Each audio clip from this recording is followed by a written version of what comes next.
কোটা সংস্কার আন্দোলন, ৯ দফা দাবি, সবশেষ সরকারের পদত্যাগের ১ দফা দাবিতে ছাত্র জনতার রাজপথ দখল। শুরু থেকে রাজপথে সেই উত্তাপ ছড়ানো স্লোগান আর মিছিলে সামনের সারিতে ছিলেন টাঙ্গাইলের ইমন। তুমুল আন্দোলনে দাবি আদায়ে বুলেটের সামনে বুক পেতেছিলেন ২২ বছর বয়সী টকবগে যুবক। গত ৪ই আগস্ট টাঙ্গাইলের মির্জাপুরে মিছিলে গিয়ে গুলিবিদ্ধ হন এই কলেজ শিক্ষার্থী। ওই দিনই তাকে রাজধানীতে নিয়ে আসা হয়, ভর্তি করা হয় ঢাকা মেডিকেল কলেজ হাসপাতালের আইসিইউতে। চিকিৎসাধীন অবস্থায় সেখানে রোববার সকালে মারা যান তিনি। আমার বাবা কথা বলতে পারে না, আমার দেখা নাই, আমার বাবারে আমি মানুষ করছি রে।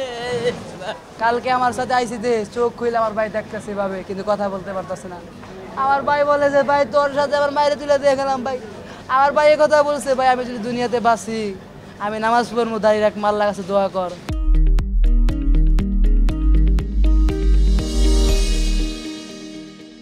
হাসপাতালে ছেলের মৃত্যুর খবর শুনে জ্ঞান হারিয়ে ফেলেন মা রিনা বেগম। ১০ বছর বয়সে বাবা হারানো ইমন সংসারে সচ্ছলতা ফেরাতে ডিগ্রি প্রথম বর্ষের পড়ালেখার পাশাপাশি করতেন টিউশনি আর বেসরকারি প্রতিষ্ঠানে চাকুরি। পুলিশের ধাওয়া পাল্টা দেওয়ার এক সময়ে সে বাটে পড়ে যায়, মাঝখানে পড়ে যায়।